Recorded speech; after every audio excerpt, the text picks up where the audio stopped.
world and the co-creation of a new third reality in which we can both interact more readily. We thus then are also allowed to experience through each and every one of you, willing to interact with us, the gift that you are giving us of allowing us to experience that many more facets of the multidimensional crystal of creation. So we thank you for that gift. We would like to begin this transmission in the following way. We would like to underscore many of the things that we recognize have been said this day by many of the speakers that have been interacting with you. Many of the things that have been discussed are, in very many ways, aligned with many of the things we have shared with you over many of your human years. The idea of the rotational forces is paramount to our understanding of existence and the nature of the structure of physical reality, along with an underlying tetrahedral template structure. That, in conjunction with the rotational spiral forces, is how physical reality increases itself, expands itself, moves itself forward in these spiral formations. The idea that you have discussed about the idea of the multiplicity of various parallel Earth realities is also in keeping and in alignment with our understanding of the existence of creation, the nature of physical reality. And these kinds of things, this idea does not have to be taken on faith. You can understand this simply as pure physics. The idea is that there is a multitude of parallel physical realities, an infinite number of parallel reality Earths, each of which is representative of a different idea, a different expression of itself, some very similar to each other, some very different. The idea that it is up to you to decide what information is pertinent to you, the idea for you to have discernment about what is true for you, is also something we very strongly concur with, and the entire reason why we deliver information in the way that we are delivering it, to give you the opportunity to decide what is true for you. For that is the only real test of self-empowerment, is if you can make up your own mind and know that you have the free will to determine what kind of a reality you prefer and implement it and apply the information as you see fit.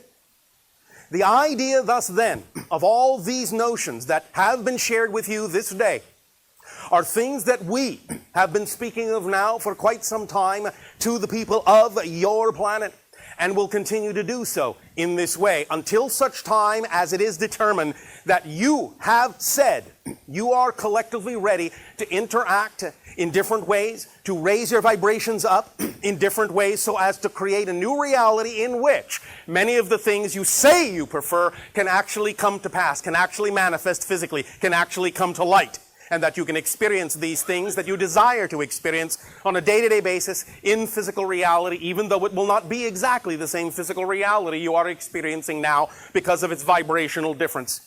As has been often said, you are shifting your frequencies from one reality level to another, and this is so.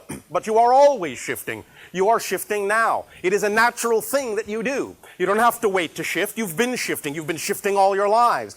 This is the way motion is created. This is what happens when you create the illusion of movement. The only way to create the illusion of movement is to actually shift from parallel reality to parallel reality that's slightly different than the reality you were in before. So you're shifting now, you're shifting now, you're shifting now, you're shifting now, you're shifting now. Through constantly shifting parallel realities. The idea is that you don't notice this so much because each new reality you shift to is very similar to the one you were existing in before. The idea of noticing the change is to create there to be a bigger difference between the parallel reality you shift to and the one that you were in before. That's when you know you're shifting. That's when you reveal to yourselves that you're always constantly shifting, and that learning to shift is not something you have to do. You do it automatically. You do it by your own second nature. It is natural to you to shift. This is the nature of how reality works. This is the nature of how change exists. So the question is not, can you shift? The question is, what will you shift to? And how different will you allow the shift to be based on your definitions and your belief systems of what you believe is possible for you? And this is why it is of paramount importance, as has been said this day, for you to really focus on the idea of the frequency, the vibrational frequency, the state of being that you prefer your reality to be, and thus then understand, based on what we have just said about shifting to parallel Earth realities, that when you change the vibration of your being, it's not that you change the world.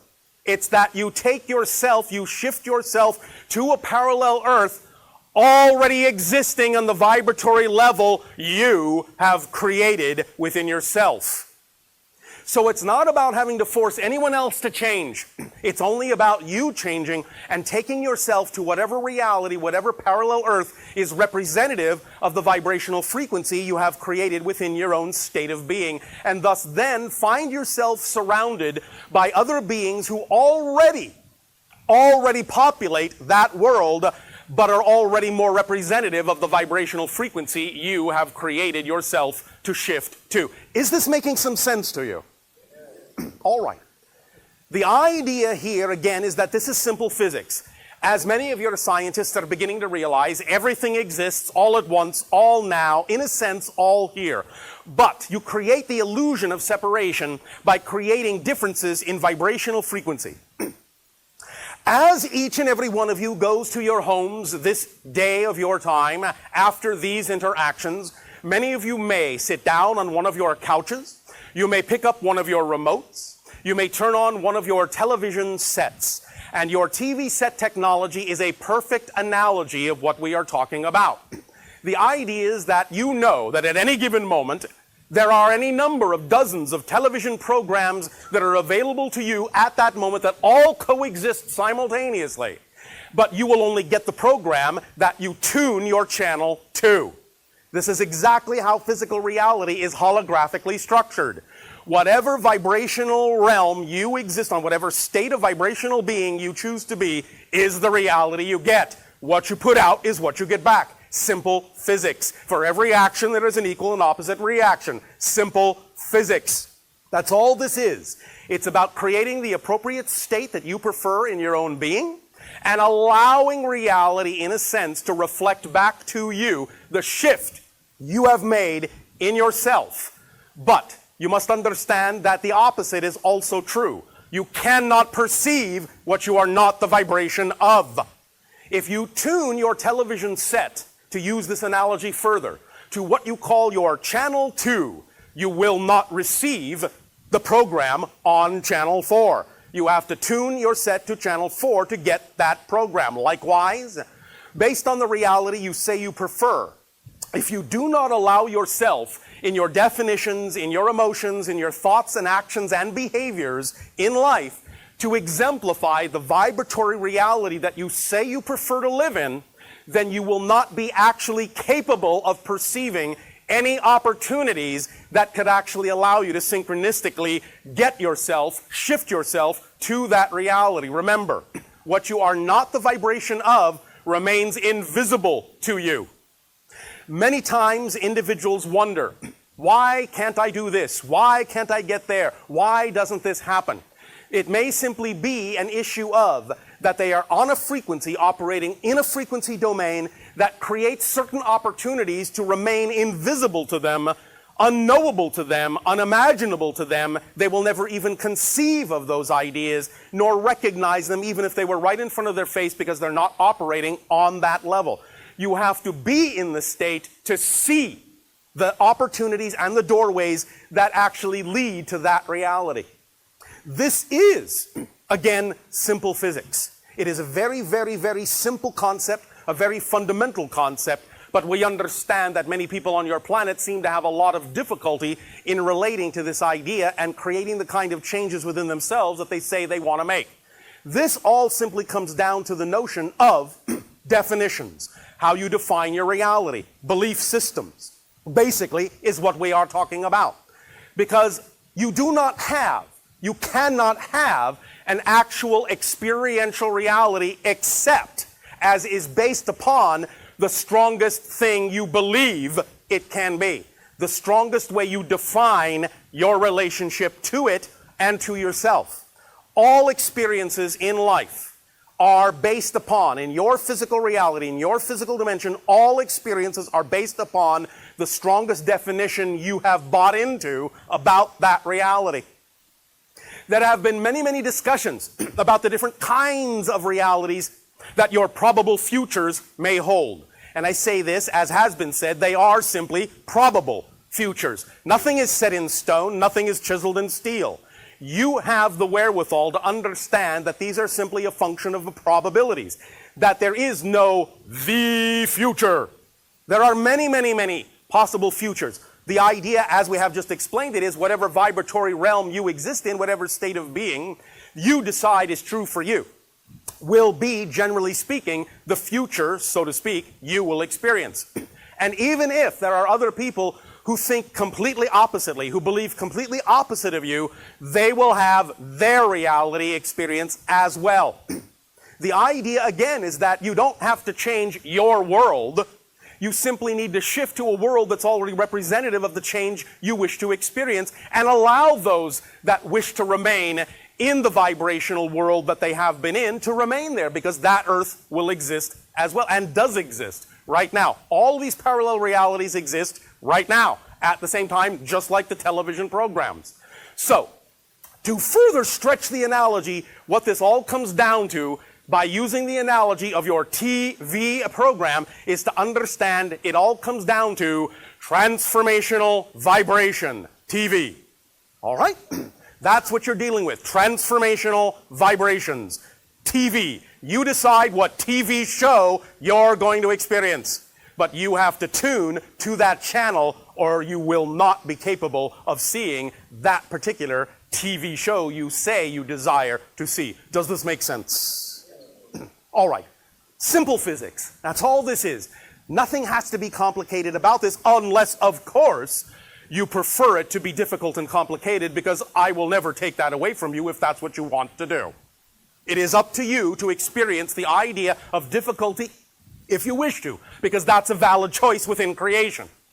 The idea, however, is you can understand that you don't have to invalidate difficulty as a choice in order to prefer the idea of smooth and easy transitions. Now, we are not saying you will not have challenges, but we are talking about the idea that those challenges can always be met from a positive and constructive vibrational state, and if they are met from that state, then any circumstance and any situation that occurs in your physical reality will always only result ultimately in a positive and constructive effect in your life.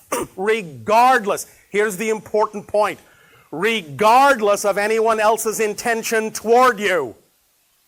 That's the important point. You cannot be affected in your reality without your permission, without your agreement. So the idea is to get in touch with what you believe is true, what you define as possible, so that you will understand what it is you can and thus don't have to agree to experience in your chosen reality, because it's all by agreement, it's all by permission. No situation, as we have said many times, no situation actually causes anything. It is your definition of your relationship to that situation that allows you to experience what you experience. No situation itself causes pain, strife, or struggle. All circumstances and situations are fundamentally neutral, devoid of any built-in meaning. This is why we have often said, although we understand that this sounds strange in your language, allow us to further explain, the greatest gift you have all been given is that life is meaningless. You have no built-in meaning to anything. That means you have the free will to determine what it will mean to you. And by determining what circumstances mean, what the situations in your life mean, what life means to you, that's what determines what you get out of it, what effect it has experientially upon you. Again, simple physics. What you put out is what you get back. But what's there is an illusion, is a reflection in a sense, and doesn't really contain any substance until you empower it with your own energy to create an effect in your life.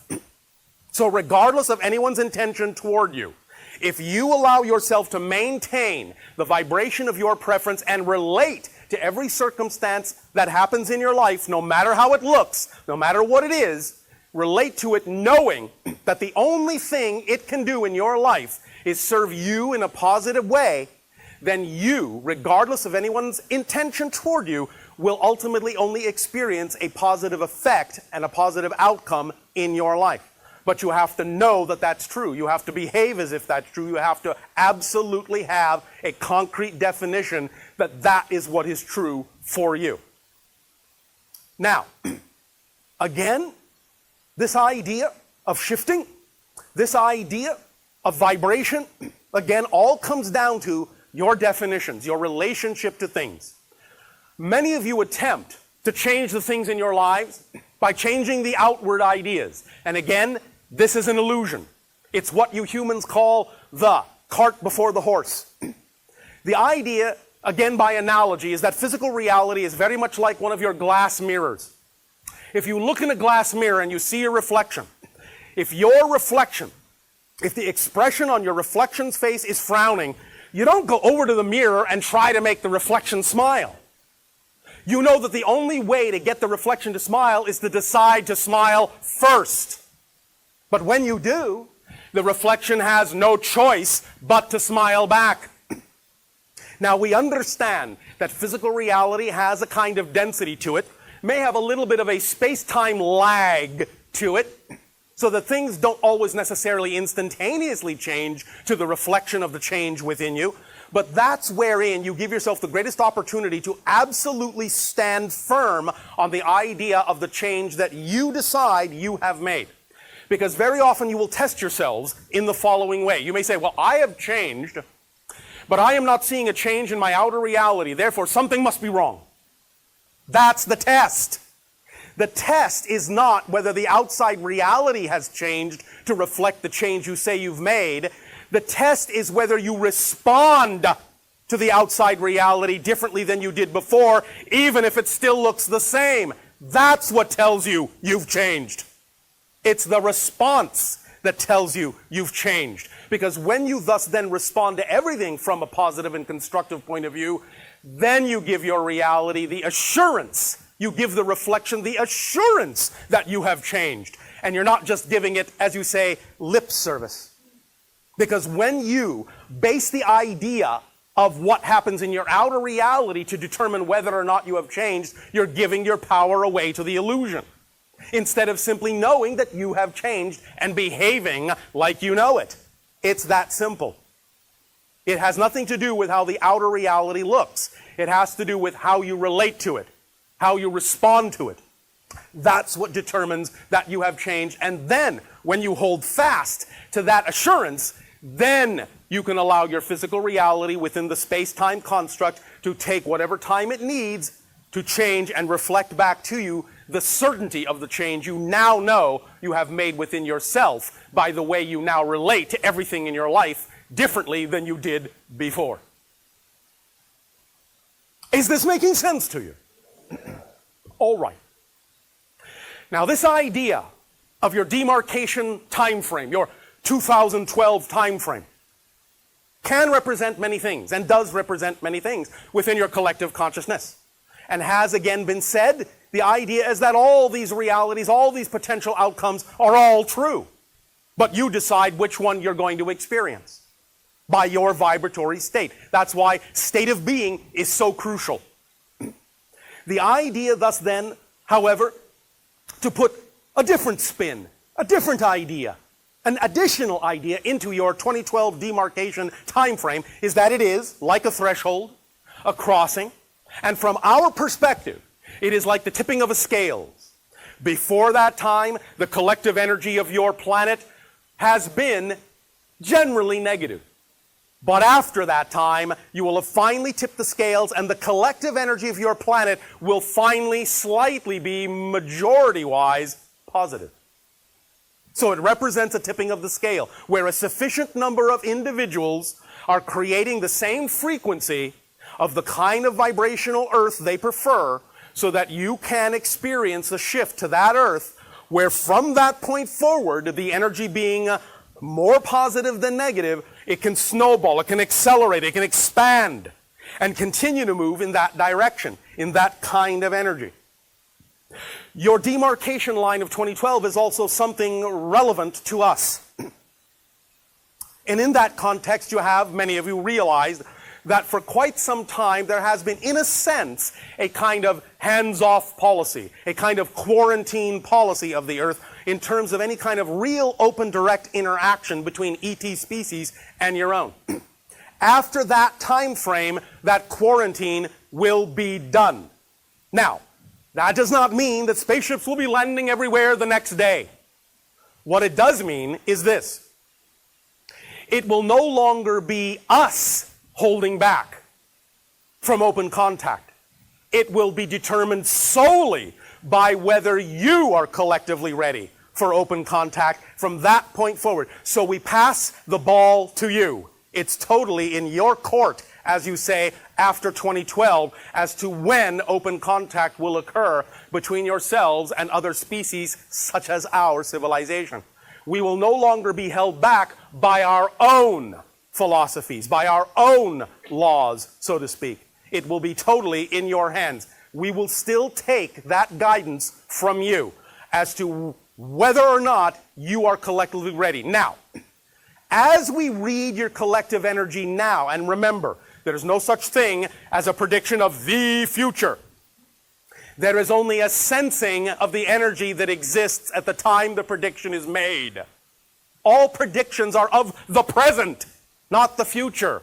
So when some psychic tells you something about the future, what they're actually doing is sensing the most likely probable energy that exists at the moment they're making the prediction. And if that energy doesn't change, then it has a high degree of probability of manifesting physically. But if it does change, then it'll go down another path. And the prediction, in a sense, by having been made and adding new energy, by making you aware of where the energy is going, can actually act as rendering itself obsolete.